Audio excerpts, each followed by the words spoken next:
Yes. Yeah. But like the comparison, like with me and some of the other guys. So that'd be something neat to see, the Harris Centers The Pirates playing in Williams. All right, welcome back for the second period. Phillies got a new assistant GM who is 27 years old. Now, normally when you see even a GM in that bracket, you normally don't think of anybody under 30. But no. Right? No, I was just saying right? No. Yeah, normally it's like 40s or 50s, if anything. But Ani Kilambi, assistant GM of the Phillies now. He used to be with the Rays. Yep, served as assistant director of research and development for the Rays. I really don't want to jinx this, but as of now, it looks like a smart move. Because what the Rays have done to make that team competitive and how they did it, it's some genius front office moves. Getting the most out of it's the whole, you don't want to say it this way, but it's the whole hiding the negative and accentuating the positive kind of situation that the Rays have, and they've been competitive for it. We've seen it in the last 2 seasons. So it was smart of the Phils to poach Ani from the Rays. He's going to report to VP and GM Sam Fold. He's going to be working with Ned Rice and Jorge Velandia. I think this is the kind of move the Phils need to be making in the front office in the Dombrowski era, because the Klentak and McPhail era of trying to build this team and building the farm system has been so bad. Let me repeat this. So bad. So what you're saying is that it was so bad. And I'm saying that because this is supposed to be a clean show. There's a lot of other words I could use, and I'm not, because I'm being a good host on this whole age. We got a bleep button. We got a bleep button. But what the Rays have done with their farm system, what the Rays have done in making moves to get lower pay talents who are maximizing their potential, the Phils need more of that in their system, and this was a great move. Now I say that, and next year he's going to be fired, and it's a horrible move a year later. Well, it just seems to be the Philly way. I mean, if it doesn't matter which Philly team it is, they're always looking to win the title. Doesn't matter what it is. So if it doesn't pan out in 1 year, yeah, you're right. They're done. Dude, I'm settling for above 500 because that's what we had this year. Weren't you just settling for playoffs? Like just making it? Yeah, well, I got to accept over 500, which is a bit of a plus at this point. Yeah, that is. Especially the way they've been playing. Well, that and Bryce Harper having a season of the ages and possibly one of the best seasons in Phillies history for an individual player. I mean, yeah, Phillies has just been the Phillies. They've been the Phillies. That's yeah. No other adjective to use. If we were talking about the Mets, they'd be the Mets. They're metting the bed. The Phillies are just being the Phillies. You know, you go on a tear of winning games, coming back, not just winning games, but coming back from how many down to win games, but then all of a sudden you lose 10 straight. But the issue with constantly coming back from behind is it's not sustainable. You can't sustain a season by constantly coming from behind. It's tiring. It's physically exhausting. It's mentally exhausting. But the fact is, you got to come from behind. You can't just play well right off the bat. There were games this season that they lost. Plenty of games last season that they lost. Plenty of games the season before that they lost, that they were in the lead. And then just... Yeah, well, yeah, like you said, it's just Phillies. And then again, that's any Philadelphia team. You're in the lead. You're just sitting back like, all right, when are they going to lose it? I know when they're going to lose it, right at the last moment. Sadly, yes, that's true. And I mean, in the Phillies case, it's normally the 8th, 9th inning? 7th or 8th is pretty much when it's done, and then by the 9th, they're just trying to hang on and gain 2 runs, and they don't. But I was just saying on the Philly Baseball Together pod with Tori a week ago. I don't remember anymore. It's November, and I'm doing the best I can. Everything just blends together. That I do think this team has a core of talent that can be built upon with the right moves. They don't have to be big money moves. They just have to be the right moves. Because this is a team this is a team that we saw over the course of the season can play small ball. They don't need to rely on home runs to get on base. There are plenty of guys hitting doubles and singles and legging them out. Look at Harper. Harper's not afraid to steal. No, he's not. Gene Segura has the speed where he can steal. And they got, Reese can hit dingers. Harper can hit dingers. Real Muto can hit dingers. They have a lot of well-rounded talent. It's just putting the right combination with that to grow upon it and make them a true contender. I think the potential's there. It's just making the right moves to do that. They got to unlock it, basically. They just got to get that chemistry together that can make them a whole team. God, when they unlock Pandora's box, Jesus, it's going to be amazing. It's going to be a dream come true. Well, I was just saying to Brad from Baseball Together and Denise from the Chicago Baseball or North Chicago Baseball Together podcast, I think is what it's called. Because I would have said the Cubs, but they do it by city because, trademark and copyright. That Bryce 2 years ago was voted most overrated by his peers in Major League Baseball, and this year they voted to give him an award. It's all who you play for and how you react with a team. Just like we said last period. You go to a different team, it could be the best move you ever made. And you know what? And I even said that because Brad, in that discussion, Brad was talking about how Bryce has become a team leader, a locker room leader. And I said that's probably been my favorite thing to watch with him is how he's matured and grown as a player. And I think he's finally becoming the player that MLB wanted him to be 5 or 6 years ago. But I think had he stayed in Washington, that never would have happened. I always go back to, I think Washington viewed him as a hired gun and the Phillies view him as a part of the team. And those are two different distinctions. Yeah, I mean, when you're a hired gun, it's like, okay, this is your job. This is all you do. You have to hit homers. If you don't hit homers, then you're done. Where Philly looks like they're projecting him with, okay, lead the team, get people home, get people, get runs, get, leg out, because he on average, how many doubles does he normally get? A lot. I was gonna say I don't know off the top of my head. But there's a lot, because how many times have you seen him a hit out to the field and he's legging it out to get a double? So he's just one of those players to where he gets a good hit. He's basically on second base and sometimes by the skin of his teeth. And I think in a weird, even he is a superstar. So what I'm going to say is going to sound dumb to some degree, but I think in Philly, he doesn't have to be a superstar. He is. It doesn't sound dumb because if you think about it, he doesn't have to be, because there's other players there that can bring that together. Like you said, how many players can hit home runs besides him? So many. All he has to do is get on base. Right. So if he can get somebody on base, and then let's say Harper comes up, okay, he may get a double. Okay, there's, let's say guy on third and second. Oh, look, here comes a home runner. A person who can normally hit a home run.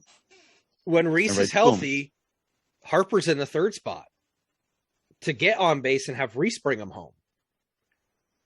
I can't say that would be the same thing for him on a different team. No. I think there'd be a lot of teams who would have him in that fourth spot to bring guys home. Whereas on the Phils, that's not his job. His job is to get guys on base, to get on base, to bring in runs, to be a run. to lead the team, Mm-hmm. to be an example. And that's, I mean, we're seeing a player who a lot of people, myself included, looked at as being cocky, as being hot-headed, as being full of himself, becoming a selfless player. When he was with Washington, yes, I agree with that he was that type of player. But now since he's joined the Phillies, I feel that he has become more of a down-to-earth, realizing, okay, this is what actually needs done. Not this, not that. And the front office kind of helps with that too, because they're like, hey, listen, we don't need you to hit home runs every time. We don't need that. You do? Great. Fantastic. You got to run. You hit a home run. Great. Just get on base. Like you said, other people get on base. He brings them home. He's a run. He gets on base to be a run. And that's what you see. And the front office, the decisions that they've been making, just the moves they've been making on the personnel can help with that. And bringing young players up from the farm system. No, and he even said that in an interview at the end of the season. He's like, we need to work on our farm system. And we need to be getting these solutions in-house. And if bringing this guy in is one of the keys to that, perfect. That's what you need. Maybe the Phillies can, like you said, unlock Pandora's box to see how they can push, how they can be better to bring home that World Series. And for the record, anyone listening who thinks I'm blowing smoke with my statements about Harper, David's one of them, and Tori definitely from the Philly pod that I do with him. They both can vouch. There are probably texts from 2 years ago saying, I do not want Bryce Harper on the Phillies. And I've owned it. I've eaten my words. I've said, you know what? As soon as McCutchen went down and Harper had to step up, he stepped up, and it impressed me. And I became a fan because I saw an entirely different player in Philadelphia.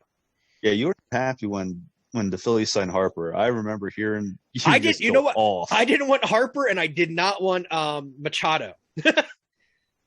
But Harper was the better choice for Philadelphia. I don't think Machado could handle playing in Philadelphia. He could barely handle playing in Baltimore.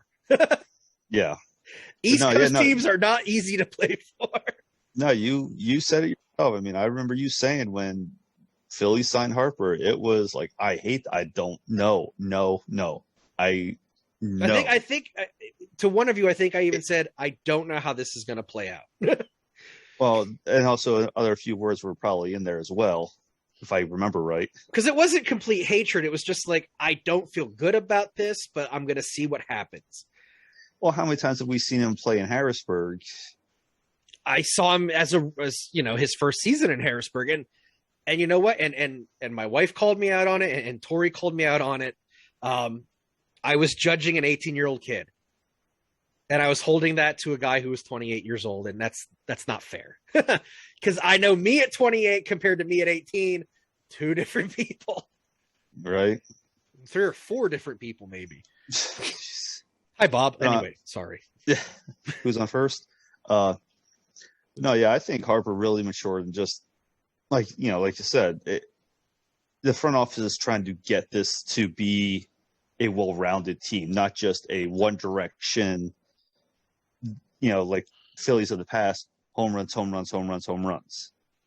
Well, and I think that a lot of that goes, and baseball's become such an analytical sport, and I understand with getting Ani Kilambi as one of the assistant general managers is because he's a really good analytical mind, and that was why the Rays valued him so much, was because of his use of analytics and his understanding of it.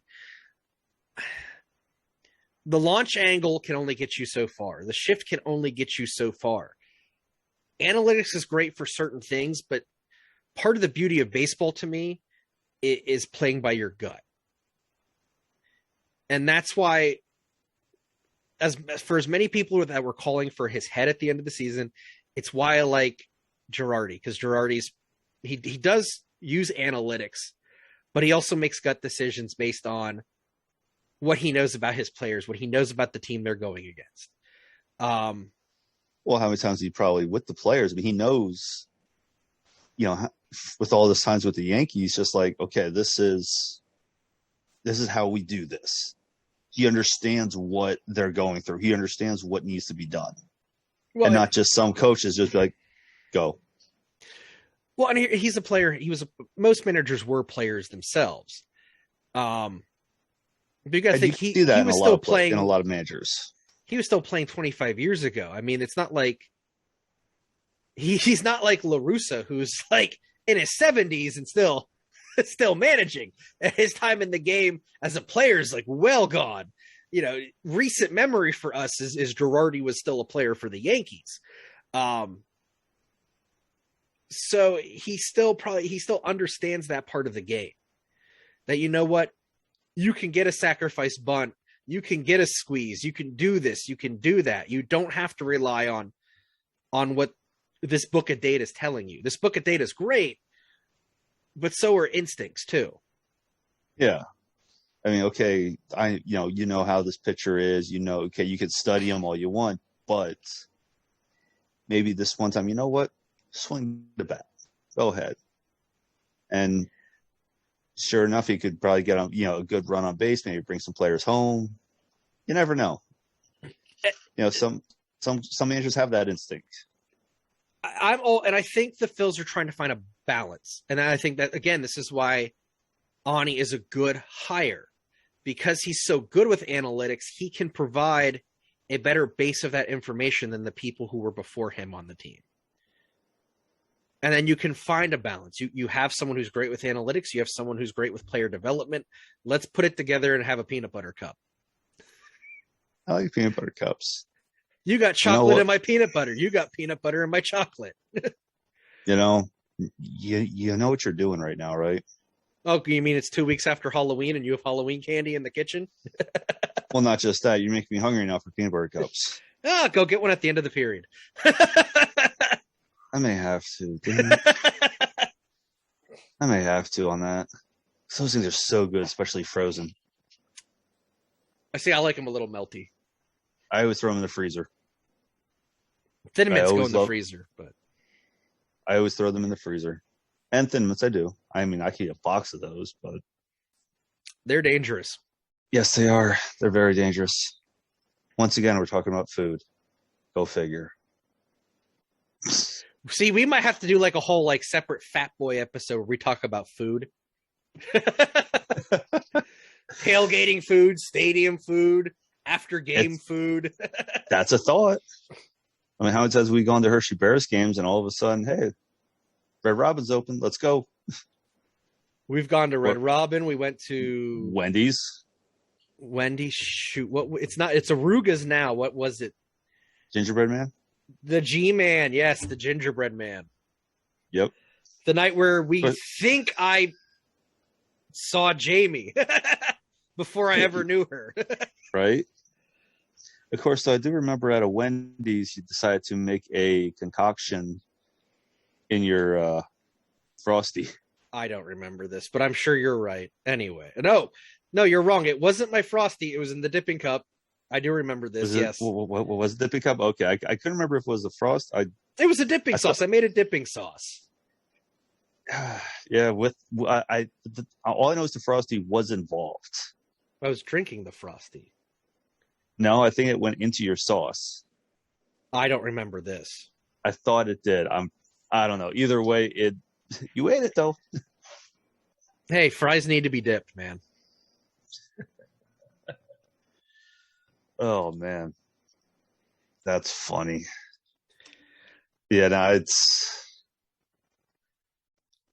that's definitely. I just picture in my head this just sitting at the Wendy's, be like, just start just mixing everything. See, my favorite post outing story is our old friend drunk buying a case of Aquafina at Sheetz for the hour drive home, refusing to share any water with anyone and clutching it tightly in the back seat of your Jeep. I'm glad you remember that because you were the designated driver that night. Because that night I remember some parts of that night, but not everything. especially when we went. Well, I know we drank a couple of adult beverages, a couple during each period, on top of going to Gingerbread Man to have some there. I think I don't remember the drive home. That I don't remember. You were awake for a few points. I don't remember those. I still feel honored that I was one of the few people to drive your car outside of you. I think it might have been me and your brother, and that's about it. I do remember jumping in a pile of what I thought was snow, but it turned out to be ice. Well, had you listened to me, and I said, David, don't do it, it's ice, because I had jumped into it previously. You're like, I'm going to take my shirt off, and I'm going to jump into it. I remember that, and I remember getting the wind knocked out of me on impact. Because I was not expecting a sudden stop. Neither was I. Gift. When it happened to me 30 seconds before you did it.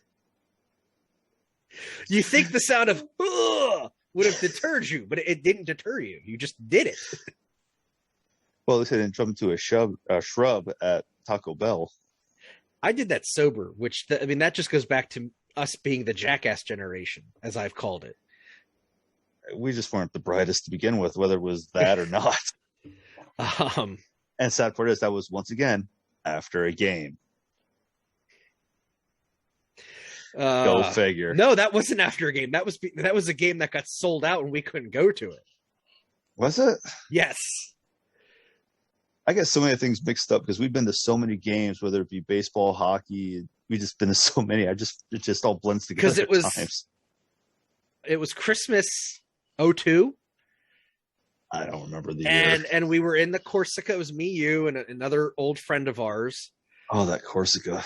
And we all had hockey jerseys on that were your jerseys that you gave to us to wear. Got plenty of those. And we showed up at the box office and they told you it was sold out. So we went to the mall and then we went to Taco Bell and then we came home and played hits. Oh, good old hits. But yeah, I mean, hopefully this is good for the Phillies. Hopefully this does what they want it to do. More front office moves. We'll find out next season. They've made some front office moves, some coaching moves. It's all in the name of progress and improvement. And I'm praying they make it to the playoffs next year. Oh, yeah. It's everybody. See, here's the thing. What's funny with you is if you ask any Philadelphia fan in general, championship all the way. You ask an actual fan of any Philadelphia team, it's like, I'm just hoping for playoffs. Playoffs. I'm hoping for 500. What do you mean playoffs? Okay, we're hoping for, in the Phillies case, trade somebody just, hey, what you get traded for? A bag of used baseballs.